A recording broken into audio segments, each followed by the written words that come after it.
ওম শান্তি।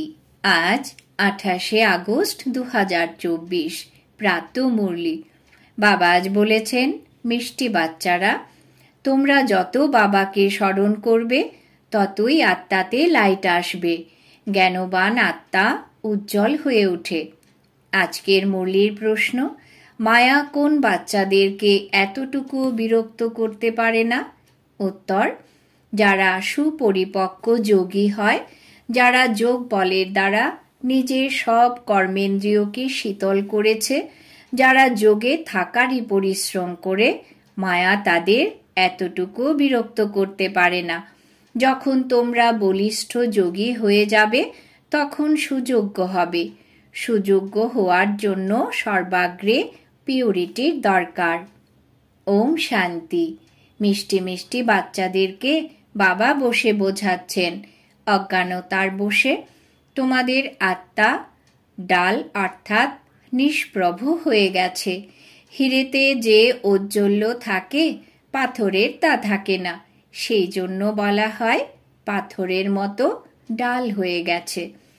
আবার জাগ্রত হলে বলা হয় এ হলো যেন পরশমণি। এখন অজ্ঞানতার কারণে আত্মার জ্যোতি নিষ্প্রভ হয়ে গেছে, সম্পূর্ণ কালো হয় না, ডিম হয়ে যায়। বলা হয়ে থাকে কালো হয়ে গেছে। সবার আত্মা একরকম হয়, শরীরের গঠন অনেক প্রকারের হয়, আত্মা তো একই হয়। যখন তোমরা বোঝো আমি হলাম আত্মা, বাবার বাচ্চা, এই সমগ্র জ্ঞান ছিল, সেটা আবার ধীরে ধীরে চলে এসেছে। যেতে যেতে শেষে কিছু না কিছু থাকলে বলা হবে অজ্ঞান। তোমরাও অজ্ঞানী ছিলে, এখন জ্ঞানের সাগরের থেকে জ্ঞানী হচ্ছ। আত্মা তো হলো খুব সূক্ষ্ম, এই চোখের দ্বারা দেখাও যায় না। বাবা এসে বোঝাচ্ছেন, বাচ্চাদের নলেজফুল করে তুলছেন, তবেই তোমরা জাগ্রত হও। সেখানে ঘরে ঘরে আলো, এখন ঘরে ঘরে হলো অন্ধকার, অর্থাৎ আত্মা ডিম হয়ে গেছে। এখন বাবা বলেন, আমাকে স্মরণ করলে লাইট এসে যাবে, আবার তোমরা জ্ঞানবান হয়ে যাবে। বাবা কারুর গ্লানি করেন না, তিনি তো ড্রামার রহস্য বোঝান। বাচ্চাদের বলেছেন এরা সব মতিচ্ছন্ন হয়ে গেছে। কে বলে? বাবা। বাচ্চারা, শ্রীমতের আধারে তোমাদের কত সুন্দর বুদ্ধি হয়েছিল, এখন তোমরা ফিল করছো তোমাদের জ্ঞান প্রাপ্ত হয়েছে। জ্ঞানকে পড়াশোনা বলা হয়। বাবার এই ঈশ্বরীয় পাঠের দ্বারা আমাদের জ্যোতি জাগ্রত হয়ে উঠেছে। একেই সত্যিকারের দীপাবলি বলা হয়। ছোটবেলায় মাটির প্রদীপে তেল ঢেলে দীপ প্রজ্বলিত করতাম, প্রথা অনুসারে সেটাই চলে আসছে। এতে কোনো দীপাবলি হয় না। এই আত্মা যা ভেতরে আছে তা ডিম হয়ে গেছে। বাবা এসে এর জ্যোতি প্রজ্বলিত করেন, বাচ্চাদের কাছে এসে নলেজ দেন, পঠন পাঠন করান। স্কুলে যেমন টিচার পড়ায়, সেটা হলো স্থূল জাগতিক নলেজ, এটা হলো অসীম জগতের নলেজ। কোনো সাধু সন্ত কি পড়ায়? রচয়িতার রচনার আদি মধ্য আর অন্তের নলেজ কখন শোনো? কখনো কি কেউ এসে পড়িয়েছে? শুধুমাত্র এক বাবা পড়ান, তাই ওনার কাছে পড়াশোনা করা উচিত। বাবা অনায়াসেই আসেন। আমি আসছি বলে কি আর ঢেঁড়া পেটান? অনায়াসেই এসে প্রবেশ করেন। তিনি আওয়াজই তো করতে পারেন না যতক্ষণ না তার অর্গানস প্রাপ্ত হয়। আত্মাও অর্গানস ব্যতীত আওয়াজ করতে পারে না। যখন শরীরে আসে তখন আওয়াজ করে। তোমরা লোককে বোঝালে কেউ মানবে না। বাচ্চাদের যখন এই নলেজ দেওয়া হয় তখন বুঝতে পারে এই নলেজ এক বাবা ব্যতীত আর কেউ দিতে পারে না। বিনাশের সাক্ষাৎকারও কি চায় আর? এটাও বাবা এসেই করান। ড্রামা অনুসারে পুরনো দুনিয়া এখন বিনষ্ট হবে, নতুন দুনিয়া স্থাপন হচ্ছে। যাদের বাবার থেকে নলেজ নেওয়ার আছে তারা আসতে থাকে। কতজনকে জ্ঞান দিয়ে থাকবে? অগণিত। এক একটা গ্রাম থেকে কত শত আসছে। আত্মা আর পরমাত্মার মেলা, আত্মা আর পরমাত্মার মেলা এই একবারই ঘটে, সঙ্গম যুগেই আসে। বাবা এসে নতুন দুনিয়া স্থাপন করেন। যাদের জ্যোতি জাগরিত করেন তারা গিয়ে আবার অন্যদের জ্যোতির জাগরণ করে। তোমাদের সবাইকে এখন গৃহে ফিরে যেতে হবে। এর জন্য বুদ্ধি দ্বারা কাজ করতে হবে। ভক্তি মার্গে তো হলো অন্ধকার, জ্ঞান দেওয়ার জন্য তো এক বাবাকেই চাই। তিনি আসেনি সঙ্গমে। পুরনো দুনিয়ায় জ্ঞান মেলে না। মানুষের মনের মধ্যে আছে, এখনো 40,000 বছর পড়ে আছে, সম্পূর্ণভাবে ঘোর অন্ধকারের মধ্যে আছে। মনে করে 40,000 বছর পরে ভগবান আসবেন, অবশ্যই এসে জ্ঞান প্রদান করে সদ্গতি করবেন। ঘোর অজ্ঞানতা বলবে নাকি? একে অজ্ঞান অন্ধকার বলা হয়। অজ্ঞানীদের জ্ঞান চাই, ভক্তিকে জ্ঞান বলা যায় না। আত্মাতে জ্ঞান নেই, ডাল বুদ্ধি হওয়ার জন্য মনে করে ভক্তিই হলো জ্ঞান। একদিকে মনে করে জ্ঞান সূর্য আসার ফলে আলোকিত হবে, কিন্তু কিছু বোঝে না। কীর্তন করে জ্ঞান সূর্য প্রকাশিত হলো। কিসের জন্য বলে জ্ঞান সূর্য? কখন আসে এটা কেউ জানে না। পণ্ডিতরা বলবে কলিযুগ সম্পূর্ণ হলে তখন আলোকিত হবে। এসব কথা বাবা এসে বোঝান। বাচ্চারা নম্বর অনুযায়ী বোঝে। টিচার বাচ্চাদের পড়ায়। একভাবে তো বাচ্চারা পড়ে না, পড়াতে একরকম মার্কস তো কখনোই হয় না। তোমরা জানো যে অসীম জগতের বাবা এসেছেন। এখন পুরনো দুনিয়ার বিনাশও সামনে উপস্থিত। এখনই বাবার থেকে জ্ঞান নিতে হবে আর যোগও শিখতে হবে। স্মরণের দ্বারাই বিকর্ম বিনাশ হবে। বাবা বলেন এই সঙ্গমেই এসে এই শরীরকে লোন নেই, অর্থাৎ প্রকৃতির আধার নেই। আর গীতাতেও এই শব্দ আছে। আর কোনো শাস্ত্রের নাম করেন না বাবা, এক গীতাই আছে। এটা হলোই রাজযোগের পড়াশোনা, নাম রেখে দিয়েছে গীতা। এতে প্রথম দিকে লেখা আছে ভগবান উবাচ। এখন ভগবান কাকে বলা হয়? ভগবান তো হলেন নিরাকার, ওনার নিজের তো শরীরই নেই। সেটা হলো নিরাকারী দুনিয়া, যেখানে আত্মারা থাকে। সূক্ষ্মবতনকে দুনিয়া বলা যায় না। এটা হলো স্থূল সাকার দুনিয়া, ওটা হলো আত্মাদের দুনিয়া। সমস্ত খেলা এখানে চলতে থাকে। নিরাকারী দুনিয়াতে আত্মারা কত ছোট ছোট, আবার পাঠ করতে আসে। বাচ্চারা এই খেয়াল তোমাদের বুদ্ধিতেই বসানো হয়। একেই জ্ঞান বলা হয়। বেদশাস্ত্রকে বলা হয় ভক্তি, জ্ঞান নয়। তোমাদের সাধু সন্ন্যাসীদের সাথে এত যোগাযোগ হয়নি। বাবার তো অনেক সঙ্গ করা আছে, অনেক গুরু করেছিলেন। সন্ন্যাসীদের জিজ্ঞাসা করা হয়, আপনি সন্ন্যাস নিয়েছেন কেন? বাড়িঘর কেন ত্যাগ করেছেন? বলে বিকারের জন্য বুদ্ধি ভ্রষ্ট হয়ে যায়, সেই জন্য ঘরবাড়ি ছেড়েছি। আচ্ছা, জঙ্গলে গিয়ে যে থাকো, সেখানে ঘরবাড়ির কথা মনে পড়ে? বলে হ্যাঁ। বাবা তো দেখেছিলেন এক সন্ন্যাসী আবার বাড়িতে ফিরেও গিয়েছিল, এটাও শাস্ত্রে আছে।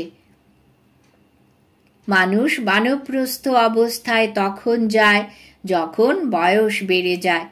ছোট বয়সে তো বানপ্রস্থ নিতে পারে না। কুম্ভ মেলাতে অনেক ছোট ছোট উলঙ্গ লোক আসে, ওষুধ খাওয়ায় যাতে কর্মেন্দ্রিয় ঠান্ডা হয়ে যায়। তোমাদের তো হলো যোগ বলের দ্বারা কর্মেন্দ্রিয়কে বশে রাখা। যোগ বলের দ্বারা ক্রমশ বশ হয়ে শেষ পর্যন্ত ঠান্ডা হয়েই যায়। কেউ বলে বাবা মায়া খুবই বিরক্ত করে। ওখানে তো এরকম ব্যাপার হয় না। কর্মেন্দ্রিয় বশ তখনই হবে যখন তোমরা যোগে পরিপক্ক হবে। কর্মেন্দ্রিয় শান্ত হয়ে যাবে। এতে অনেক পরিশ্রম রয়েছে। সেখানে এরকম ঘৃণ্য কাজ হয় না। বাবা এসেছেন এই রকমভাবে স্বর্গধামে নিয়ে যেতে। তোমাদের সুযোগ্য করে তুলছেন। মায়া তোমাদের অযোগ্য করে তোলে, অর্থাৎ স্বর্গ বা জীবন মুক্তিধামে চলার যোগ্য নয়। বাবা বসে সুযোগ্য করেন। এর জন্য পিউরিটি হলো ফার্স্ট। গানও কীর্তন করে থাকে যে বাবা আমরা পতিত হয়ে পড়েছি, এসে আমাদেরকে পাবন করো। পাবন মানে পবিত্র। গায়নও আছে, অমৃত ছেড়ে বিষ কিসের জন্য খাবে? তার নাম বিষ, যে আদি মধ্য অন্ত দুঃখ দেয়। এটাও ড্রামাতে পূর্ব নির্ধারিত। বাবা কতবার এসেছেন, তোমাদের কাছে এসে কতবার মিলিত হয়েছেন। তোমাদের কনিষ্ঠ থেকে উত্তম পুরুষ করেছেন। আত্মা পবিত্র হলে আয়ুও বড় হয়ে যায়। হেলথ, ওয়েলথ, হ্যাপিনেস সব প্রাপ্ত হয়ে যায়। এটাও তোমরা বোর্ডের উপর লিখতে পারো। Health, wealth, happiness for 21 generation in 1 second. Health, wealth, happiness for 21 generation in 1 second. বাবার থেকে এই উত্তরাধিকার প্রাপ্ত হয় 21 জন্মের জন্য। কোনো বাচ্চা বোর্ড লাগাতেও ভয় পায়। বোর্ড তো সবার ঘরে থাকেই। তোমরা যে হলে সার্জেনের বাচ্চা, তোমাদের হেলথ, ওয়েলথ, হ্যাপিনেস সব কিছুর প্রাপ্তি হয়। তবে তোমরা অন্যদেরও দাও। দিতে পারবে তো বোর্ডের উপর লিখে দাও না কেন? তাহলে মানুষ এসে বুঝবে ভারতে আজ থেকে 5000 বছর পূর্বে হেলথ, ওয়েলথ ছিল, পবিত্রতাও ছিল। অসীম জগতের পিতার উত্তরাধিকার 1 সেকেন্ডে। তোমাদের কাছে অনেকেই আসবে। তোমরা বসে বোঝাও এই ভারতে ছিল সোনার চড়ুই পাখি, এদের রাজ্য ছিল। এসব আবার কোথায় গেল? এরাই প্রথমে 84 জন্ম নেবে। ইনি হলেন নম্বর 1। ইনিই আবার লাস্টে আসবেন। বাবা বলেন এখন তোমাদের 84 জন্মের চক্র সম্পূর্ণ হয়েছে, আবার শুরু হবে। অসীম জগতের পিতা এসেই এই পথ প্রাপ্ত করান। শুধু বলেন তোমরা আমাকে স্মরণ করলে পবিত্র হয়ে যাবে। 84 জন্মকে জেনে বাবার থেকে উত্তরাধিকার নিতে হবে। তার জন্য পড়াশোনার তো দরকার আছে। তোমাদের বলা হয় সদর্শন চক্রধারী। নূতন কেউ তো বুঝতে পারবে না। তোমরা জানো যে আত্মাকে বলা হয়। আমি আত্মা যে পবিত্র ছিলাম, শুরুর থেকে 84 জন্মের চক্র আবর্তিত করেছি, সেও বাবা বোঝান। তোমরা প্রথম দিকে শিবের ভক্তি শুরু করেছিলে। তোমরা তো অব্যভিচারী ভক্ত ছিলে। বাবা ব্যতীত কিছু বোঝাতে পারবে না। বাবা বলেন মিষ্টি মিষ্টি বাচ্চারা, তোমরা সর্বপ্রথম এই জন্ম নিয়েছিলে। কেউ বিত্তশালী হলে বলবে আগের জন্মে সে ওরকম কর্ম করেছিল। কেউ রোগী হলে বলবে পুরনো কর্মের হিসেবপত্র রয়েছে। আচ্ছা, এই লক্ষ্মীনারায়ণ কি কর্ম করেছিল? এটা বাবা বসে বোঝান। এনার 84 জন্ম সম্পূর্ণ হলে আবার ফার্স্ট নম্বরে আসতে হবে। ভগবান সঙ্গম যুগে এসে রাজযোগ শেখান। এখন তোমরা মনে করছো যে বাবা আমাদের রাজযোগ শেখাচ্ছেন। আবারও তোমরা ভুলে যাবে। কর্ম, অকর্ম, বিকর্মের গুহ্য গতিও বাবা বুঝিয়েছেন। রাবণ রাজ্যে তোমাদের কর্ম বিকর্ম হয়ে যায়। সেখানে অর্থাৎ সত্যযুগে কর্ম অকর্ম হয়। সেখানে রাবণ রাজ্যই নেই, বেকার হয় না। সেখানে হলোই যোগবল। যখন যোগবলের দ্বারা আমরা বিশ্বের মালিক হব, তো অবশ্যই পবিত্র দুনিয়াও চাই। পুরনো দুনিয়াকে অপবিত্র, নতুন দুনিয়াকে পবিত্র দুনিয়া বলা হয়। ওটা হলো ভাইসলেস ওয়ার্ল্ড, এটা হলো ভিশাস ওয়ার্ল্ড বা দুশ্চরিত্র দুনিয়া। বাবা এসেই বেশ্যালয়কে শিবালয়ে পরিণত করেন। সত্যযুগ হলো শিবালয়। শিব বাবা এসে তোমাদের সত্যযুগের জন্য সুযোগ্য করে তুলছেন। লক্ষ্মীনারায়ণের মন্দিরে গিয়ে তোমরা জিজ্ঞাসা করতে পারো, তোমাদের জানা আছে এনারা এই পদ কিভাবে প্রাপ্ত করেছেন, বিশ্বের মালিক কিভাবে হয়েছেন? বাবা বলেন, তোমরা জানো না, আমি জানি। তোমরা বাবার বাচ্চারাই বলতে পারো যে আমরা আপনাদের বলতে পারি এনারা এই পদ কিভাবে প্রাপ্ত করেছেন। এরাই সম্পূর্ণ 84 জন্ম নিয়ে তারপর পুরুষোত্তম সঙ্গম যুগে আসলে বাবা রাজযোগ শিখিয়েছেন আর রাজত্ব দিয়েছেন। এর আগে নম্বর 1 পতিত ছিল, আবার নম্বর 1 পবিত্র হয়েছে। সম্পূর্ণ রাজধানী বা রাজত্ব ছিল। তোমাদের চিত্রতে সব ক্লিয়ার আছে। এদের রাজযোগ কে শিখিয়েছেন? উচ্চতমের চেয়েও উচ্চ হলেনই পরমাত্মা। দেবতারা তো শেখাতে পারেন না, ভগবানই শেখান, যাকে নলেজফুল বলা হয়ে থাকে। বাবা টিচার সদ্গুরুও বলা যায়। এইসব কথা তারাই বুঝবে যারা শুরু থেকে শিবের ভক্তি করেছে, মন্দির বানিয়েছে। যে তাকে জিজ্ঞাসা করো, আপনি এই মন্দির তৈরি করেছেন, এরা এই পদ কিভাবে প্রাপ্ত করেছে, কবে এদের রাজ্য ছিল, সেটা আবার কোথায় গেল, এখন এটা কোথায় আছে? তোমরা 84 জন্মের কাহিনী বলো তো খুব খুশি হবে। তোমাদের পকেটে একটা চিত্র রেখে দেবে, তোমরা যে কাউকেই বোঝাতে পারো। শুরু থেকে যারা শিবের ভক্তি করেছিল তারা শুনবে, খুশি হতে থাকবে। তোমরা বুঝে যাবে ইনি আমাদের কুলের। প্রতিদিন বাবা খুব সহজ যুক্তিসমূহ বলে দেন। তোমাদের এখন বোধগম্য হয়েছে যে পরমপিতা পরমাত্মাই সকলের সদ্গতিদাতা। 21 জন্মের জন্য সত্যযুগে বাদশাহী প্রাপ্ত হয়ে যায়। 21 জন্মের উত্তরাধিকার এই পঠন পাঠনের দ্বারাই প্রাপ্ত হয়। টপিকও অনেক আছে। বেশ্যালয় আর শিবালয় কাকে বলা হয়, এই টপিকের ওপরে তোমরা পরমপিতা পরমাত্মার জীবন কাহিনী বলতে পারো। লক্ষ্মীনারায়ণের 84 জন্মের কাহিনী, এটাও একটা টপিক। বিশ্বে শান্তি কিভাবে ছিল, আবার কিভাবে অশান্তি শুরু হলো, এখন আবার কিভাবে শান্তি স্থাপন হতে চলেছে, এটাও টপিক। আচ্ছা, মিষ্টি মিষ্টি হারানিধি বাচ্চাদের প্রতি মাতা পিতা বাপদাদার স্মরণের স্নেহ সুমন আর সুপ্রভাত। আত্মাদের পিতা তার আত্মারূপী বাচ্চাদেরকে জানাচ্ছেন নমস্কার।